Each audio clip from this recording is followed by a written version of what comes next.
Hi guys, क्या हाल चाल। I hope आप लोग बढ़िया होंगे। यहाँ पे अभी मुझे एक डाउन साइड ट्रिगर मिला है और वहाँ पे मैंने एंट्री की है। रिपल के अंदर एक शॉर्ट पोजीशन बनाई है। जनरली गाइस मैं शॉर्ट नहीं करता एक्सआरपी जैसे कॉइन्स को, टॉप कॉइन्स को मैं शॉर्ट नहीं करना चाहता, पर यहाँ पे एक अपॉर्चुनिटी अच्छी थी। बैंड का रिवर्सल मिला, हालांकि वहाँ पे मैं थोड़ा सा चूका, पर चार्ट पे बहुत अच्छा गाइस डाउन साइड साइंस मिल रहे हैं बार बार। एक तो अपर बैंड से रिवर्सल मिला, उसको मैं नहीं पकड़ पाया, कोई बात नहीं, मैं स्क्रीन के सामने नहीं था, पर एक बार मुझे डाउन साइड ट्रिगर मिला एज पर कैटलिस्ट। तो जितने भी कैटलिस्ट स्टूडेंट्स हैं एक बार इसको वैलिडेट करेंगे। As per catalyst point and figure chart पे मुझे रिवर्सल नजर आया। ओहो, तो guys battery low, it's a good sign, टोटका है। तो यहाँ पे देखते हैं अभी ये ट्रेड हमारा चलता है कि नहीं चलता, बट हाँ, यहाँ पे मुझे पॉइंट एंड फिगर पे एक डाउन साइड ट्रिगर मिला जहाँ पे मैंने एंट्री बना ली। और अभी देखिए यहाँ पे एक डबल बॉटम लगा हुआ है, अगर ये टूटता है तो बढ़िया फॉल आ सकता है। 2% तक का फॉल जो है यहाँ पे कैपिटल को डबल कर देगा जितनी मैंने कैपिटल यूज़ की है। तो कितनी कैपिटल यूज़ की है, कितने फंड से ट्रेड कर रहा हूँ, तो गाइस बहुत ही छोटी क्वांटिटी है, बहुत ही छोटी कैपिटल है, तो मैं उसके बारे में भी बात करूँगा आप लोगों से। पर पहले मुझे एक और ट्रेड पकड़ना है, दूसरा ट्रेड पकड़ के फिर आपको मैं बताता हूँ। तो गाइज जो दूसरा ट्रेड है हम उसको भी पकड़ चुके हैं। यहाँ पे इस बार मैंने एक्सआरपी के बाद शॉर्ट किया है फैंटम को, और यहाँ पे भी मेरी क्वांटिटी सेम है। क्वांटिटी पे भी नजर मारो, साथ ही साथ मार्जिन अमाउंट पे भी नजर मारो। पर एक बार मैं पहले बता देता हूँ, चार्ट पे भी मुझे same sort of he structure नजर आ रहा था, इसीलिए मैंने फैंटम को भी शॉर्ट किया है। इसने भी पीक बनाया, वहाँ पे बैंड पे रिवर्सल इसमें भी आया था, पर वहाँ पे मैं थोड़ा सा लेट हुआ, तो मैंने एज पर कैटलिस्ट यहाँ पे एंट्री की एक छोटे से स्टॉप लॉस के साथ। और यहाँ पे भी एज पर कैटलिस्ट देखिए रेड जोन के अंदर एंटर कर चुका है, वहाँ पे फॉल दे रहा है, और यहाँ पे भी मेरा टारगेट जो है सेम ही रहेगा। तो गाइस दोनों ही जगह, दोनों ही ट्रेड के अंदर जो मेरी कैपिटल यूज हुई है सिर्फ और सिर्फ $100 यूज हुई है। $100 ईच, मतलब 8-8 हज़ार रुपये यहाँ पे मैंने लगाए हैं। और जो मेरा स्टॉप लॉस होगा 4-4 हज़ार रुपये का मेरा स्टॉप लॉस होगा। इसके अगेंस्ट जो मेरा टारगेट होगा, जितनी मेरी कैपिटल यूज हुई है उतना ही मेरा टारगेट है। $100 कैपिटल यूज हुई है, तो $100 का ही यहाँ पे टारगेट लेके चलेंगे, minimum to minimum. Risk and reward को मेंटेन करना ही होगा मेरे भाई, क्योंकि कई बार ट्रेड गलत भी जाएंगे। जहाँ पे गलत जाएंगे वहाँ पे छोटा नुकसान होगा, जहाँ पे सही जाएगा वहाँ पे बड़ा प्रॉफिट निकालेंगे। तो कैपिटल डबल पे आधी क्वांटिटी भी एग्जिट कर सकते हैं, रिमेनिंग होल्ड कर सकते हैं, और 2x 3x 4x प्रॉफिट के लिए तो वो भी यहाँ पे निकलते हैं, क्योंकि मार्केट में तेजी अच्छी आई थी। अब तेजी के बाद इसने यू टर्न लिया है। रिवर्सल को पकड़ने में भाई मुझे ज़्यादा मजा आता है। तो गाइज अभी हमें छोटे छोटे प्रॉफिट यहाँ पे दिखने लग गए हैं, पर छोटे छोटे तो लॉसेज होने चाहिए, प्रॉफिट नहीं। प्रॉफिट तो बड़े ही निकलने चाहिए। पर यहाँ पे देखिए एक बार ये अच्छे पॉइंट्स दिखा भी रहा था, पर उसके बाद इसमें एक रिवर्सल का साइन नज़र आ रहा है। पर रिवर्सल मुझे नहीं लगता यहाँ से आना चाहिए, क्योंकि बिटकॉइन और इथेरियम दोनों ही अपने टॉप से, मतलब अभी भी हरे निशान में ही हैं। एक बार यहाँ पे देखिए, दोनों ही हरे निशान में है, पर अभी तेज़ी ज़्यादा बड़ी थी। अभी तेज़ी के बाद वहाँ पर भी रिवर्सल आ रहा है, तो मुझे लगता है कि यहाँ पे ज़्यादा बड़ी गिरावट आ सकती है। अगर वहाँ पे 1% गिरावट आएगी, तो यहाँ पे 2-3% तक की भी गिरावट हमें देखने को मिल सकती है, फैंटम और रिपल दोनों में ही। तो देखते हैं गाइज अभी कुछ देर में। तो गाइज अभी हमारा टारगेट जो ऑलमोस्ट अचीव हो चुका है। दोनों ही जगह हमें $100 के आसपास मिल रहे हैं, और मार्केट में गिरावट देखने को मिल रही है। यहाँ पे देखिए, जिसकी मैंने बात की थी बिटकॉइन की, कि बिटकॉइन ने एक पीक बनाने के बाद रिवर्सल दिया है। तो गाइज ये कोई बहुत बड़ा फॉल नहीं है, ये कोई बहुत बड़ी करेक्शन नहीं है। यहाँ पे एक रिट्रेसमेंट मिली, हमने उसका फ़ायदा उठाया।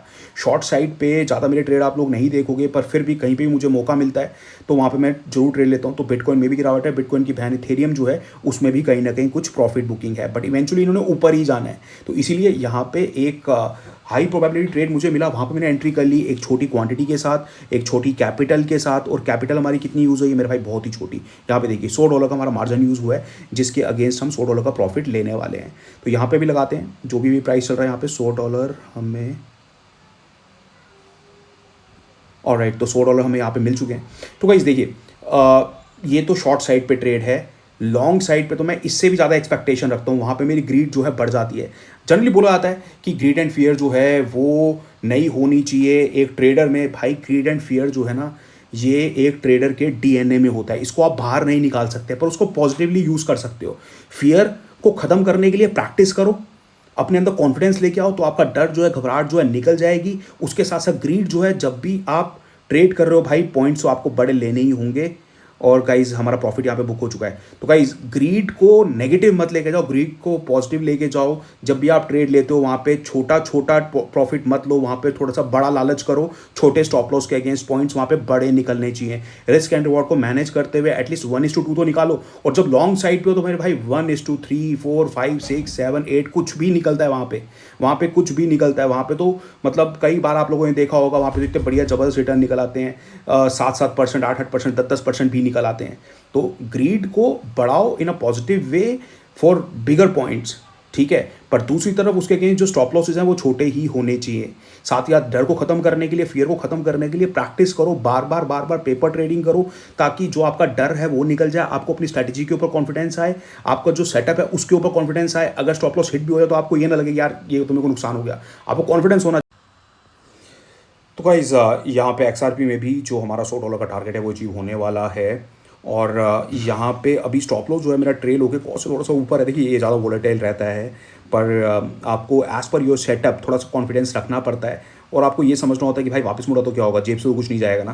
पर अगर अचीव हुआ तो आपके पास अच्छा एक रिवॉर्ड आएगा छोटे से रिस्क के अगेंस्ट। तो ये चीज़ हमेशा ध्यान में रख के ट्रेड करो कि रिस्क एंड रिवॉर्ड क्या है आपका। हर टाइम अपने प्लान के ऊपर फोकस करो, अपना जो ट्रेड प्लान आपने बनाया था ट्रेड इनिशिएट करने से पहले उसको बार बार रिव्यू करते रहा करो। हाँ मैंने ये प्लान बनाया था, अब इसमें कुछ चेंजेस करने की जरूरत तो नहीं है। और चेंजेस इस तरह से नहीं होने चाहिए कि भाई लॉसेज आपने बड़े ले लिए, एक छोटे से लॉस का प्लान बना के लॉसेज आपने बड़े ले लिए, एक बड़े प्रॉफिट का प्लान बना के आपने जो प्रॉफिट है छोटा सा लेके बाहर एग्जिट कर लिया।